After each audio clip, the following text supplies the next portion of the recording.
ओम शांति। ओम शांति। ओम शांति। ओम शांति। ओम शांति। ओम शांति। तो आज 14 नवंबर 2025 है। आज का दिन पूरा राष्ट्र के लिए बहुत खास दिन है। आज पंडित जवाहरलाल नेहरू जी का जन्मोत्सव बाल दिवस के रूप में पूरे भारत में सेलिब्रेट किया जाता है। तो हमारी उम्र कुछ भी हो, कितने भी दशक को हम क्रॉस कर चुके हों, लेकिन शिव बाबा के हम सभी कौन हैं? मीठे बच्चे हैं, लाडले बच्चे हैं, सीखे लदे बच्चे हैं। तो बाबा को उम्र नहीं दिखाई देती कि सामने बैठा हुआ 5 साल का बालक है या 60 साल की माता है या 80 साल का बुजुर्ग है। बाबा सबको एक साथ एक ही भाषा में कहते हैं कि तुम मेरे बच्चे हो। तो आज का दिन सभी बच्चों को समर्पित होता है।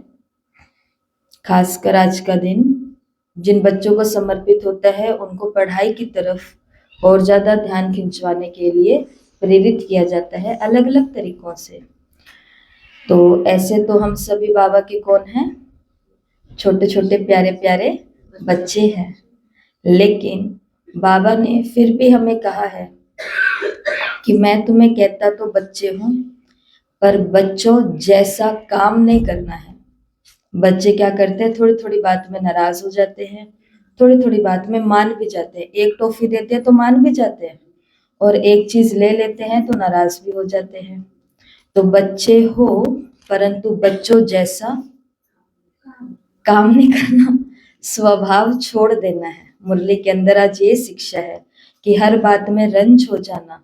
तो बुद्धि को कौन सी आदत पड़ जाती है? छोटी छोटी बातों में नाराज हो जाने की। तो ये बचपन के खेल अब हम सभी को छोड़ देने हैं, ऐसा बाबा ने आज की मुरली में बोला।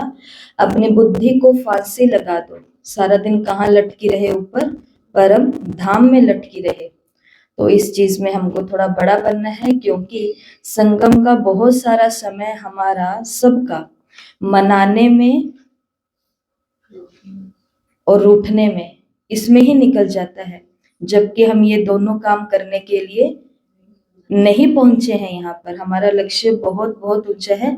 आज की मुरली के कुछ महावाक्य जो बहुत स्पेशल हैं बाबा के वो लिए गए हैं, उनसे स्वमान बनाए गए हैं, और पूरी दिनचर्या के लिए टाइम टेबल। क्योंकि मैंने देखा जिस दिन हमने टाइम टेबल वाली मुरली डाली, उसको बहुत सारे बाबा के बच्चों ने बहुत दिल से सुना भी है, और वो वीडियो बहुत शेयर भी हुई है। मतलब उससे ये चीज पता चल जाती है कि सबके अंदर कौन सी इच्छा है, कि टाइम टू टाइम हमें ये बात पता होए कि बाबा की याद हमें हर घंटे कैसे रखनी है। तो उसी से प्रेरित होकर के आज की मुरली को भी ऐसे तैयार किया गया है। तो लास्ट में आपको ये सभी स्वमान दिख रहे हैं, बोल के बताए जाएंगे। आधे हैं, इन्हें कंप्लीट भी किया जाएगा।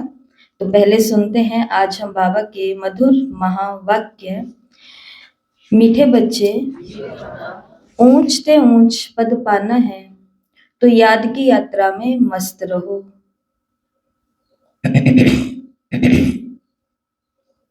यही है रूहानी फांसी, बुद्धि अपने घर में लटकी रहे।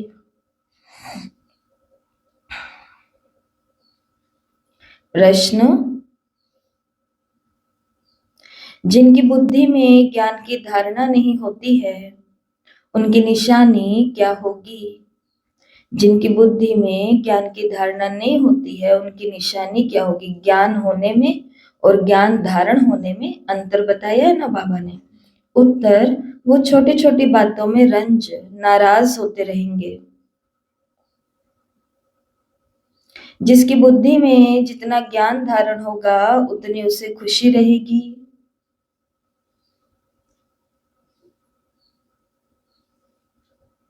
बुद्धि में, इसे हटाना, बुद्धि में अगर ये ज्ञान रहे कि अभी दुनिया को नीचे जाना ही है, इसमें नुकसान होना ही है, तो कभी भी रंज नहीं होंगे, नाराज नहीं होंगे। जब बुद्धि में ये ज्ञान आ जाएगा कि अभी तो दुनिया को नीचे जाना ही है, नुकसान होना ही है, तो कभी रंज नहीं होंगे, सदा खुशी रहेगी। ओम शांति। ओम शांति। मीठे मीठे रूहानी बच्चों प्रति रूहानी बाप बैठ समझाते हैं। बच्चे समझते हैं ऊंचते ऊंच भगवान को कहा जाता। आत्मा का बुद्धि योग घर की तरफ जाना चाहिए। तो मैं बिंदु हूँ और बिंदुओं की दुनिया परम धाम है। और मैं किसकी याद में बैठी हूँ? घर और बाबा की याद में बैठी हूँ। तो आत्मा का बुद्धि योग घर की तरफ जाना चाहिए, परंतु ऐसा एक भी मनुष्य दुनिया में नहीं जिनको ये बुद्धि में आता हो। सन्यासी लोग भी ब्रह्म को घर नहीं समझते हैं। वो तो कहते हैं हम ब्रह्म में लीन हो जाएंगे। तो घर थोड़े ही हुआ, घर में ठहरना होता है। तुम बच्चों की बुद्धि वहां रहनी चाहिए। जैसे कोई फांसी पर चढ़ता है ना, तब तो तुम अब रूहानी फांसी पर चढ़े हुए हो। अंदर में है, हमको ऊंचते ऊंच बाप आकर ऊंचते ऊंच घर ले चलते हैं। अब हमको घर जाना है। ऊंचे ते ऊंचे बाबा हमको फिर ऊंचते ऊंच पद भी प्राप्त कराते हैं। घर भी लेकर के जाते हैं और पोजीशन पद भी प्राप्त कराते हैं। रावण राज्य में सब है नीच, वो ऊंच ये नीच, उन्हों को ऊंच का पता नहीं। ऊंच वालों को भी नीच का पता नहीं रहता। अभी तुम समझते हो ऊंचते ऊंच एक भगवान को कहा जाता है, तो बुद्धि ऊपर में चली जाती है। वो है परम धाम में रहने वाला। ये कोई भी नहीं समझते हम आत्माएं भी वहां की रहने वाली हैं। यहाँ आते हैं पाठ बजाने। ये कोई के ख्याल में नहीं रहता, अपने ही धंधे धोरी में लगे रहते हैं। अब आप समझाते हैं ऊंचे ते ऊंच तब बनेंगे जब याद की यात्रा में मस्त रहेंगे।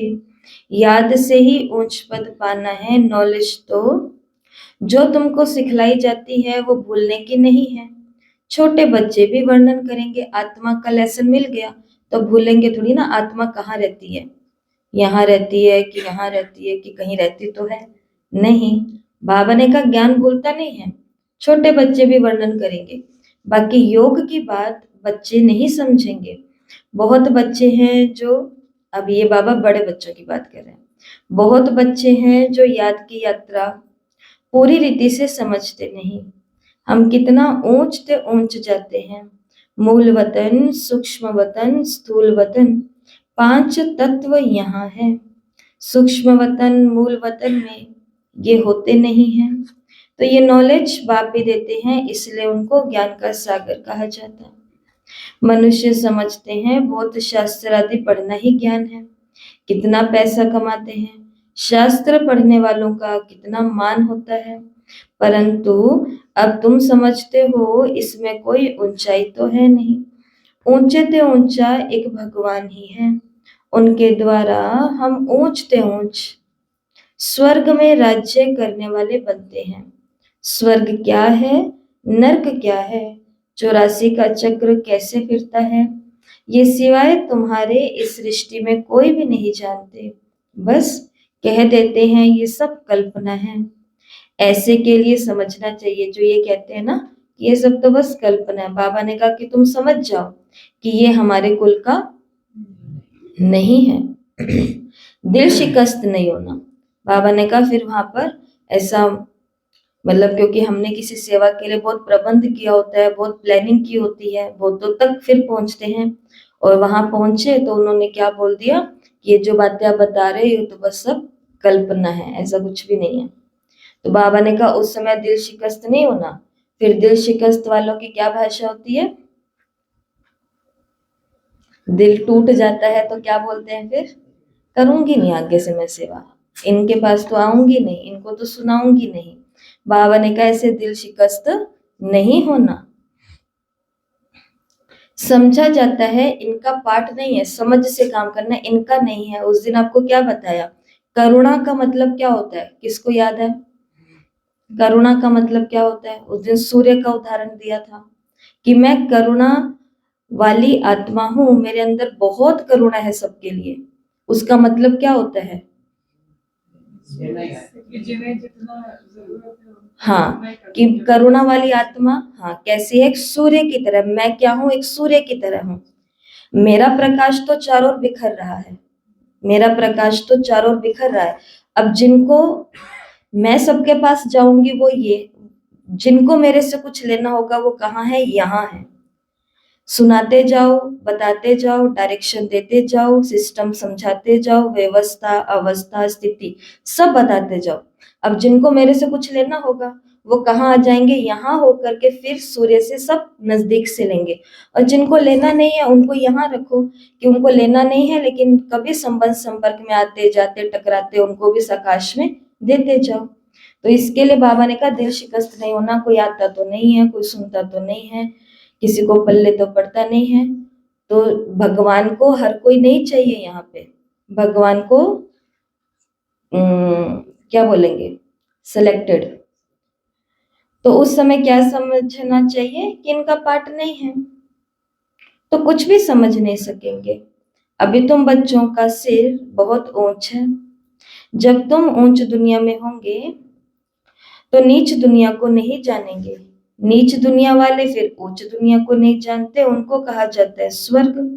विलायत वाले भल स्वर्ग में जाते नहीं हैं, फिर भी नाम तो लेते हैं ना, हेवन, पैराडाइज। मुसलमान लोग भी बहिश्त कहते हैं, परंतु ये उनको पता ही नहीं कि वहां कैसे जाना होता है। अभी तुमको कितनी समझ मिली है, ऊंच ऊंच बाप कितनी नॉलेज देते हैं। ये ड्रामा कैसा वंडरफुल बना हुआ है। जो ड्रामा के राज को नहीं जानते वो इसे कल्पना कह देते हैं। तुम बच्चे जानते हो ये तो है ही पतित दुनिया, इसलिए चिल्लाते हैं हे पतित पावन आकर हमको पावन बनाओ। बाप कहते हैं हर 5000 वर्ष बाद हिस्ट्री ज्योग्राफी रिपीट होती है। पुरानी दुनिया सो नई दुनिया बनती है, इसलिए मुझे आना पड़ता है। कल्प कल्प आकर तुम बच्चों को ऊंचते ऊंच बनाता हूँ। पावन को ऊंच और पतित को नीच कहा जाता है। यही दुनिया नई पावन थी और अभी पतित। ये बातें तुम्हारे में भी नंबरवार है जो समझते हैं। जिनकी बुद्धि में ये बातें रहती है वो तो सदा खुश रहते हैं। बुद्धि में नहीं है तो कोई ने कुछ कहा, कुछ नुकसान हुआ, इतने में रंज हो जाते हैं। बाबा कहते हैं अब इस नीच दुनिया का अंत आने वाला है। ये है पुरानी दुनिया। मनुष्य कितना नीच बन जाते हैं, परंतु ये कोई समझते थोड़ी है कि हम नीच हैं। भगत लोग हमेशा सिर झुकाते हैं। नीच के आगे सिर झुकाना थोड़ी होता है, पवित्र के आगे सिर झुकाना होता है। सत्युग में कभी ऐसा होता नहीं, भगत लोग ही ऐसा करते हैं। तो बाप तो ऐसे नहीं कहते कि सिर झुकाकर चलो, नहीं, ये तो पढ़ाई है। गॉड फादरली यूनिवर्सिटी में तुम पढ़ रहे हो तो कितना नशा रहना चाहिए। ऐसे नहीं सिर्फ यूनिवर्सिटी में नशा रहे और घर में जाते ही नशा उतर जाए। कल किसी का आया मैसेज कि नशा उतारती ही नहीं हूं मैं तो, पर ये घर वाले मेरा नशा उतार देते हैं। फिर उन्होंने को बोला कि अब क्या करें, तो ये तो होएगा, तो ये तो होगा। और ये देखो एक घर की बात हो तो कुछ सोचे कि भाई मेरे कर्मों का कुछ है। ये एक घर की बात अब नहीं रही है। ये जैसे दुख परेशानियां कष्ट रोग शोक बीमारियां सब जगह व्याप्त हो चुकी हैं। वो किसी संस्था को नहीं देख रही है, वो किसी धर्म को नहीं देख रही है, वो किसी देश को मोहल्ले गली को, तो फिर घर और इंसान तो क्या ही चीज है। जैसे कोविड आया, देखा कुछ देखा उसने? उसने कुछ नहीं देखा, वो आया और चिपक गया। अब जिसके पास इम्यूनिटी सिस्टम, जिसका खुद का पाचन तंत्र जिसने बहुत काल से बहुत अच्छा बनाया हुआ है, वो जीत गया। जिसको केयर मिली वो जीत गया। जिसने समझ से काम किया वो जीत गया। भाग्य भी है, समझ भी है, संभाल भी है, पैसा भी है और अपना खुद का पावर भी है, सब चीजें हैं। तो सेम टू सेम ये ज्ञान भी ऐसा है। तो हमें तो नशा चढ़ा करके ही रखना है सदा। अब वो नशा उतारने वाले बैक्टीरिया, वायरस और जो भी चीजें तत्व, वो तो सब जगह है। लेकिन बहुत काल से मैंने कौन सा पुरुषार्थ किया है? अगर मैंने अपना इम्यूनिटी सिस्टम इतना कमजोर करके रखा, मतलब बुद्धि को कमजोर करके रखा है, तो कुछ भी घटना घटेगी और एक हवा का झोंका मेरी स्थिति को हिला करके चला जाएगा। ऐसा बहुत, इसलिए बाबा ने कहा कि ऐसा नहीं कि सिर्फ यूनिवर्सिटी में हो, मधुबन में हो, सेंटर में हो तो ही नशा रहे और घर में जाते उतर जाए। घर में नशा रहना चाहिए। यहाँ तो तुम बच्चे जानते हो, शिव बाबा हमको पढ़ाते हैं। तो चलो थोड़ा सा चिंतन करते हैं, घर में नशा रहना चाहिए, कैसे होगा इसके उपाय बताओ। अभ्यास, क्या अभ्यास करने पड़ेंगे? पीछे से स्टार्ट करेंगे, जो पूरा दिन घर में नहीं रहते। चिंतन करते हैं, कोई बात नहीं होता है, की बातें करते हैं, बात बाबा ने ऐसे बोला, ऐसे बोला, ऐसे ठीक है सुरेंद्र भाई जी। नशा घर पे भी कायम रहे उसके लिए क्या करेंगे? हरदम याद, थोड़ी थोड़ी देर बाद याद करते रहेंगे। हरी माता जी।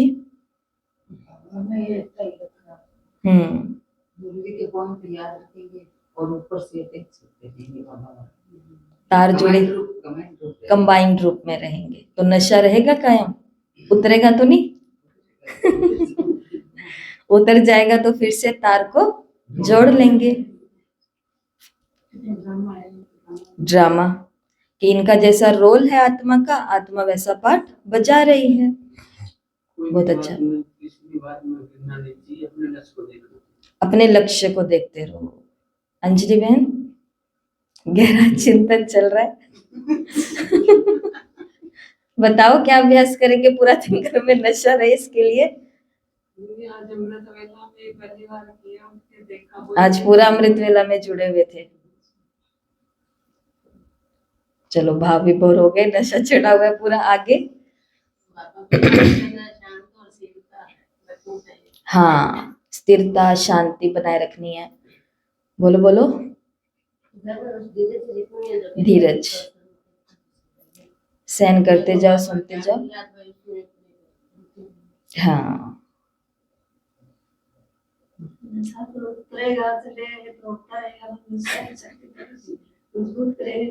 तभी सहन शक्ति फिर चढ़ जाएगा। स्वमान में रहेंगे, चुप हो जाएंगे, बटन दबा लेंगे।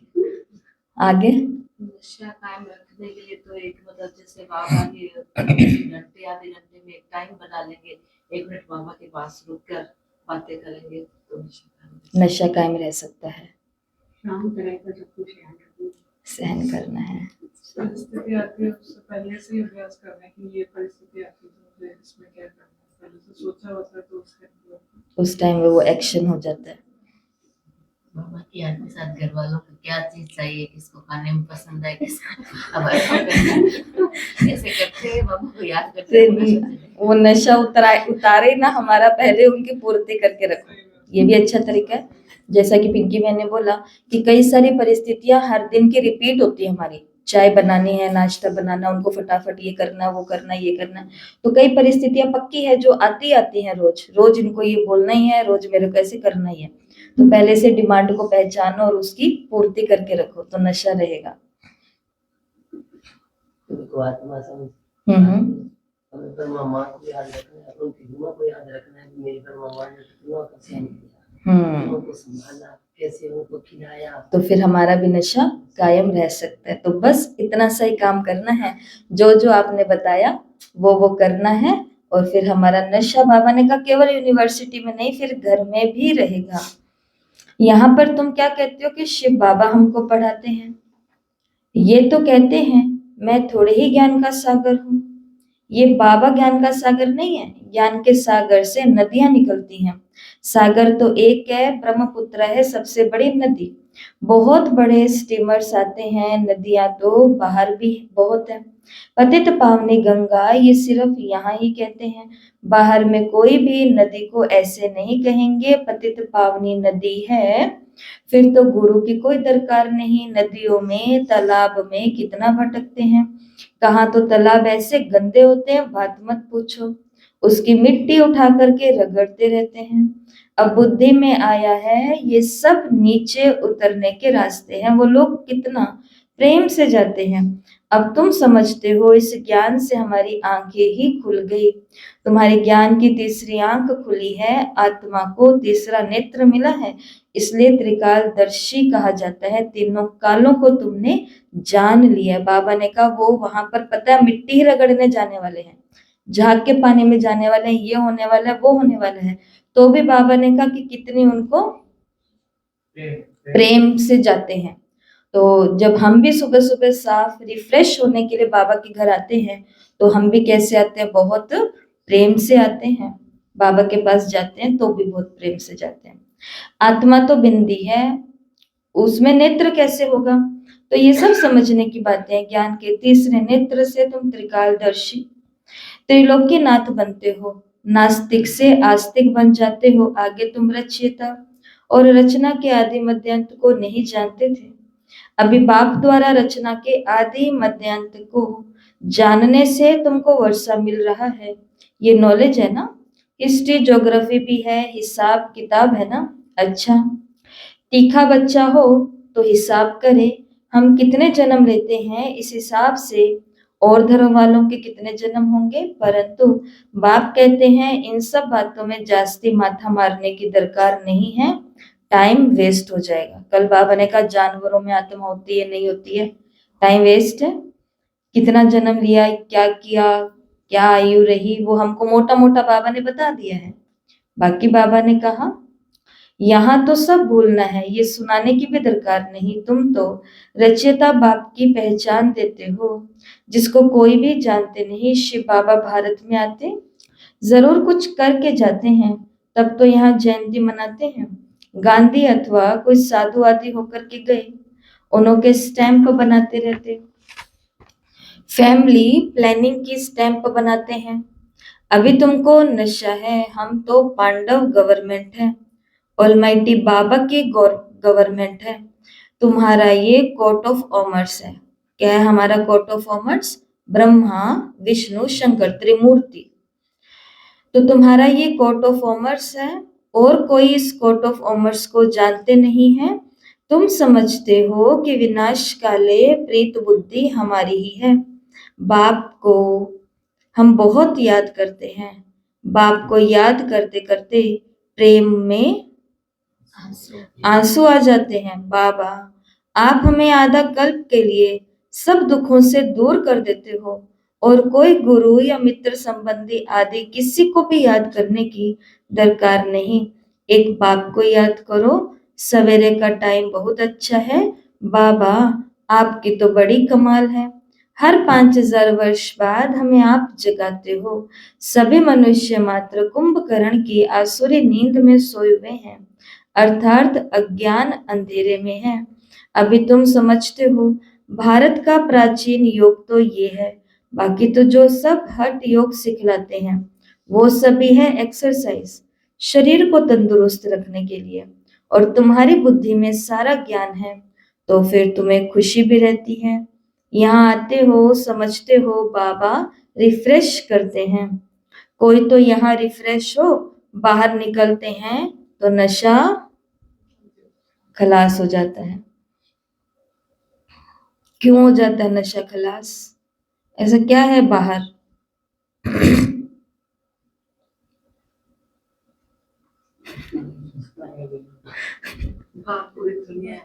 बाहर पूरी दुनिया है। यहाँ से बाहर का मतलब बस यहाँ से ही जस्ट बाहर, क्योंकि हम उस पवित्र दायरे से बाहर निकल जाते हैं जहां पर किसी ने घंटों बैठ करके ऊर्जा पहुंचाई हुई है, फैलाई हुई है। कोई यहाँ पर घूम रहा है, बैठ रहा है, ज्ञान सुना रहा है, अपनी पढ़ाई स्वाध्याय कर रहा है, चिंतन कर रहा है, योग कर रहा है। उनकी योग की ऊर्जा से इतना बल यहाँ पर हो गया है कि यहाँ पर हमारा नशा ऊपर ही रहता है। वो आप कभी भी कोई भी सेंटर में, मधुबन में, किसी भी कोने में कहीं पर भी पहुंच जाए, ऑटोमेटिक कितने भी नशे उतरी हुई, माना कमजोर आत्मा होती है, थकी हुई आत्मा है, दिल शिकस्त आत्मा है, नहीं नहीं नहीं वाली आत्मा है, उसको भी मन में क्या आता है, बस आज से, आज से, आज से, मतलब वो स्थान मेरी मदद कर रहा है। अब यहाँ से बाहर कदम रखते ही हमको असली परीक्षा शुरू होती है। यहाँ पर एक स्वमान बहुत अच्छा निकाला है, मैं पांडव सेना का वीर हूं। जैसे यहाँ से निकलो ना बाहर, उस समय क्या याद रखो कि मैं पांडव सेना, वो बाबा ने भी बोला ना तुम पांडव गवर्नमेंट हो, मैं पांडव सेना का कौन हूँ, वीर हूँ। मैं वीर हूँ, मैं धीर हूँ, मैं किसी के भी अधीन नहीं हूँ, वो वाली बात है। तो मैं कौन हूँ, मैं वीर हूँ। तो मतलब यहां से कदम रखते ही कम से कम 1 घंटे तक,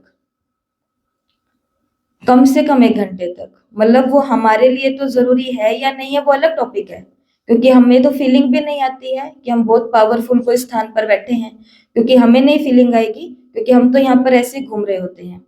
हम इससे ज्यादा योग के स्थान पर जाते हैं तो हमें भी लगता है कि यहाँ पे तो बहुत जबरदस्त ऊर्जा है।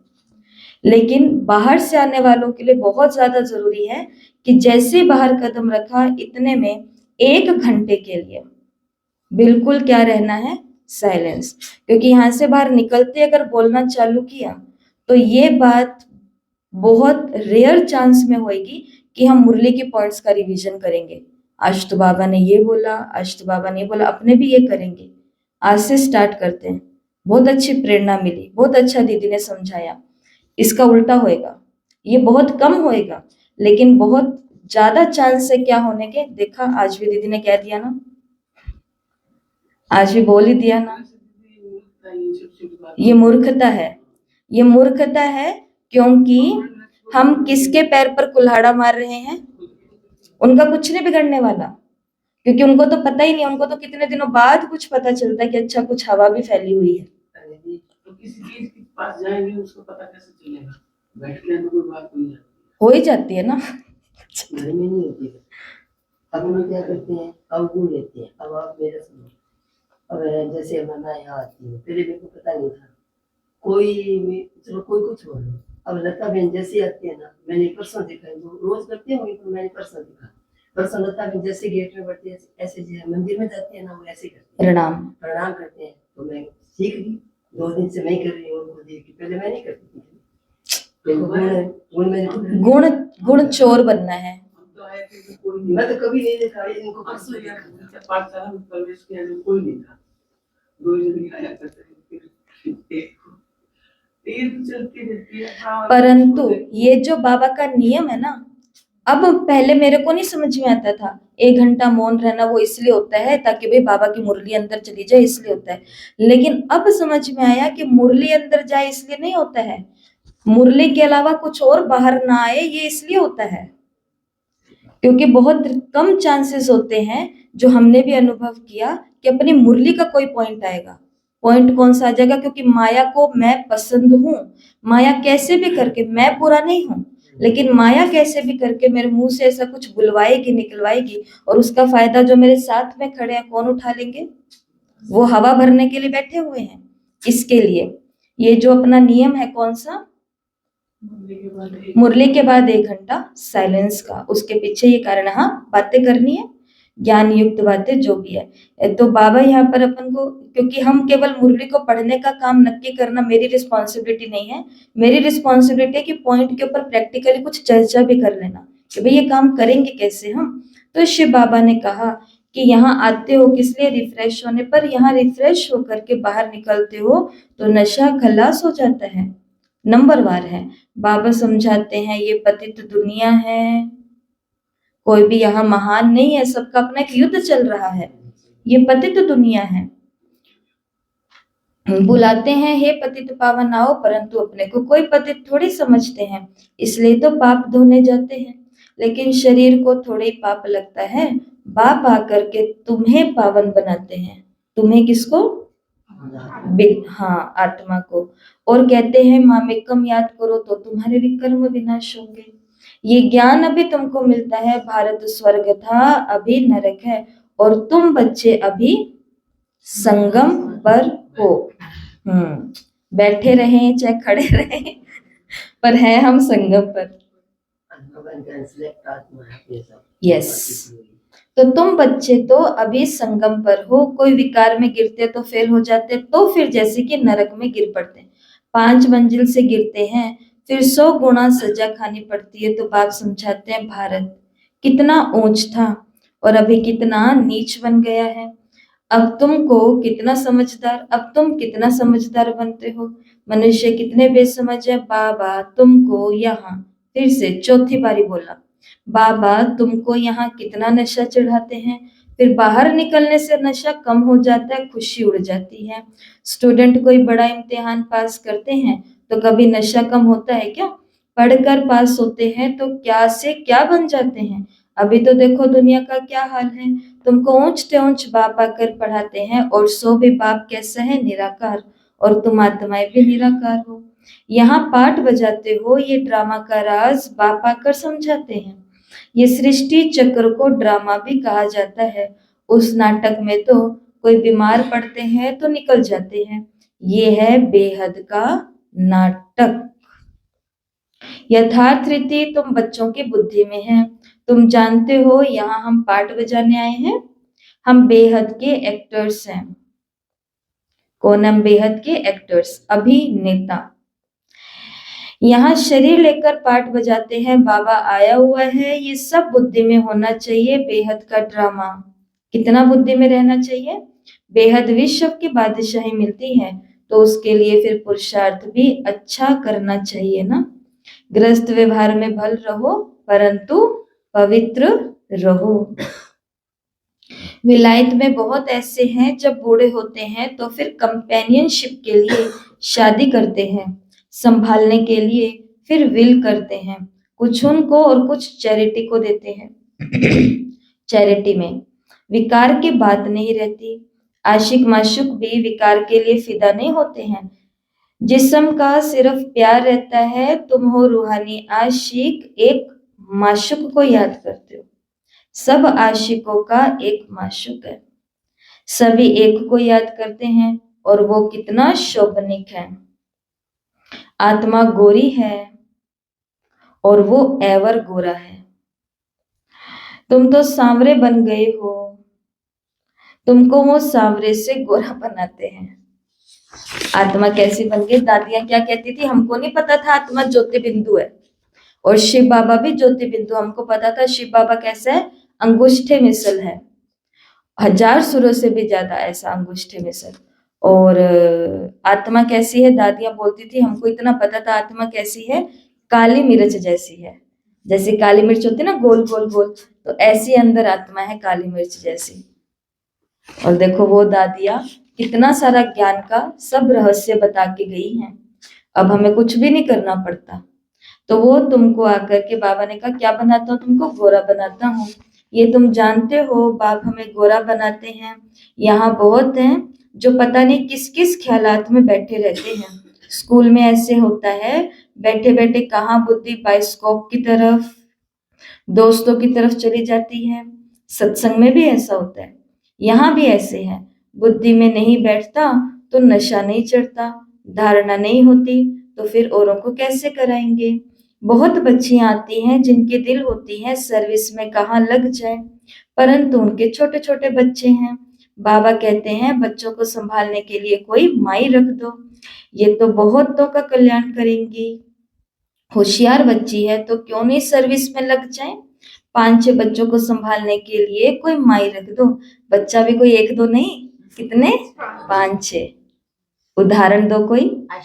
आशा दीदी की मम्मी, माता जी, निर्मला माता जी, आशा दीदी, ये भाई बहन सारे छोटे छोटे छोटे छोटे छोटे छोटे। और मम्मा का भोजन बहुत टेस्टी भोजन बनाते थे ना, और बहुत योगी बच्ची थी, बहुत सर्विसेबल बच्ची थी।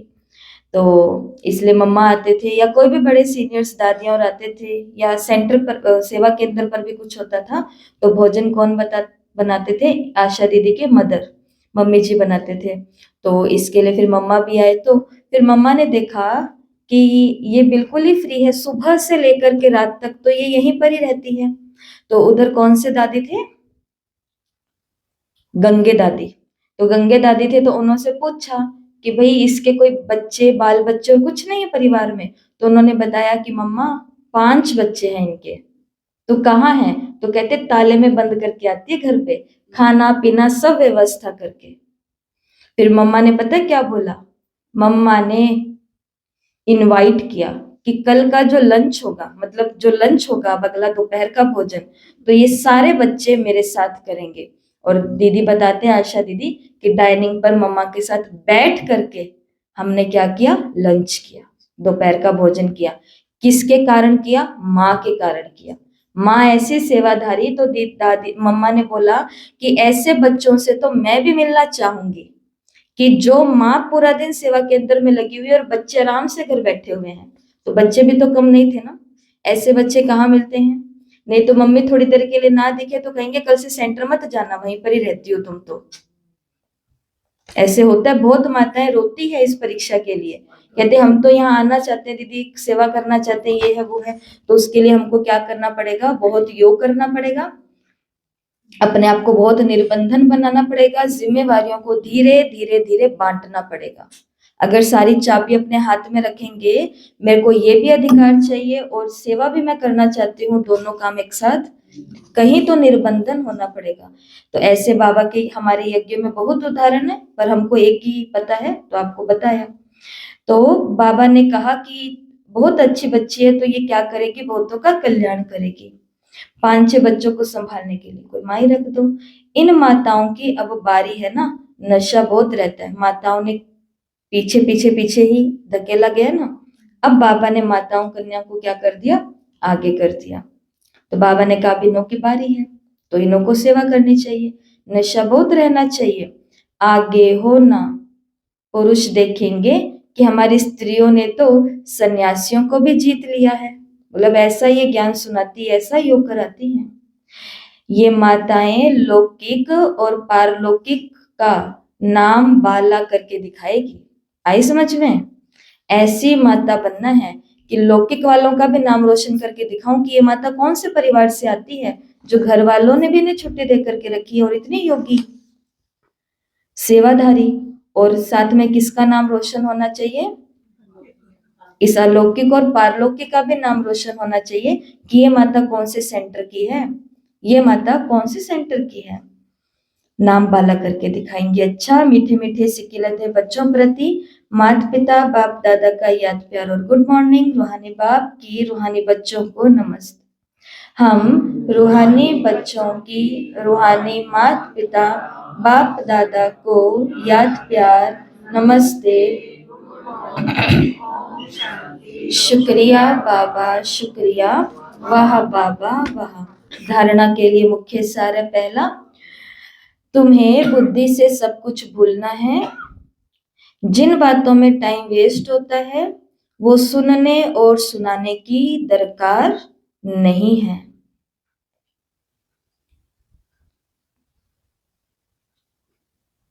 दूसरा, पढ़ाई के समय बुद्धि योग एक बाप से लगा रहे, कहां भी बुद्धि भटकनी नहीं चाहिए। निराकार बाप हमें पढ़ा रहे हैं, इस नशे में रहना है। वरदान, अपनी महानता और महिमा को जानने वाले, अपनी महानता और महिमा को जानने वाले सर्व आत्माओं में श्रेष्ठ, विश्व द्वारा पूजनीय भव। हर एक ब्राह्मण बच्चा वर्तमान समय विश्व की सर्व आत्माओं में श्रेष्ठ है और भविष्य में विश्व द्वारा पूजनीय है। नंबरवार होते हुए भी लास्ट नंबर का मणका भी विश्व के आगे महान है। आज तक भगत आत्माएं लास्ट नंबर के मणके को भी आंखों पर रखती है, क्योंकि सभी बच्चे बाप दादा के नैनों के तारे हैं, नैनों के नूर हैं, नूरे रतन हैं। जिसने एक बारी भी मन से सच्चे दिल से अपने को बाप का बच्चा निश्चय किया और डायरेक्ट बाप का बच्चा बना, उसे महान व पूजनीय बनने की लॉटरी व वरदान मिल जाता है। स्लोगन है, स्थिति सदा खजानों से संपन्न और संतुष्ट रहे तो परिस्थितियां बदल जाएंगी। समय एक जैसा नहीं रहता हमेशा, लेकिन स्थिति सदा खजानों से संपन्न और संतुष्ट रहे तो परिस्थितियां बदल जाएंगी। अव्यक्त इशारे हैं अशरीरी और विदेही स्थिति का अभ्यास बढ़ाने के लिए।